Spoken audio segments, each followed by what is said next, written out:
Hello neighbors and welcome back to the neighborhood. Today I'm going to be showing you how I made my own wig from the Suicide Squad for the new Harley Quinn look. Here's a look at the tools that I utilized in order to create this wig. They're fairly simple and cheap, and obviously you can get any blonde wig.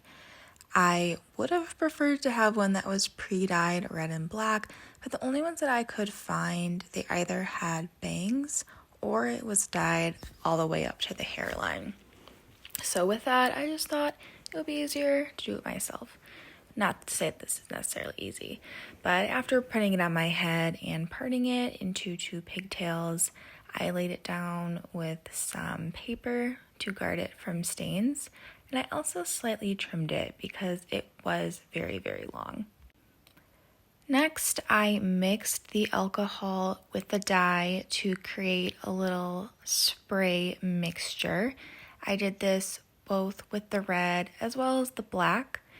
It is important to work with your ratios because if you have not sufficient amount of the dye, it's not going to look very saturated and it could be more of a pastel. You can see in the bottle what the color will look like, but still it can look a little bit different once it dries. So it's just good to double check, and obviously you can always spray more later, but you cannot spray less. Here you can see that I have removed the bottom elastic. This way I can make sure that I'm getting a more even coat. I started with the red first, and I used one plastic glove, so as I sprayed I would move the hair. I was surprised at how dense this wig was, even though it was really cheap. I even had to go back and do a little bit more.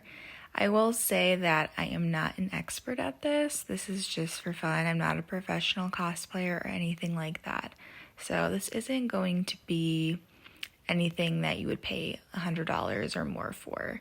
This is just something that you can do yourself if you just haven't found the perfect wig, or maybe you just want to start practicing.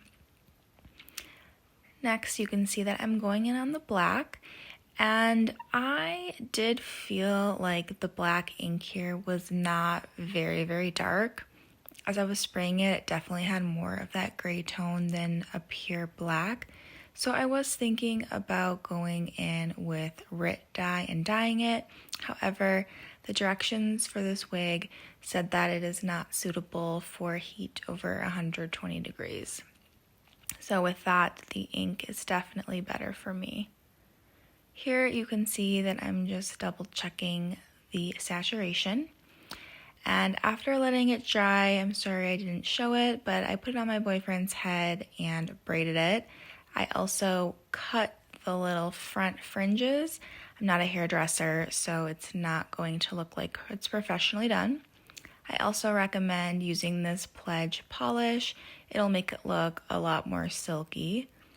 And here's the final result. So obviously it's nothing professional, but personally, I'm very happy with the way that it came out. And with that, I thank you so much for stopping by to watch this video and learn a little bit about my process of how I made my Harley wig.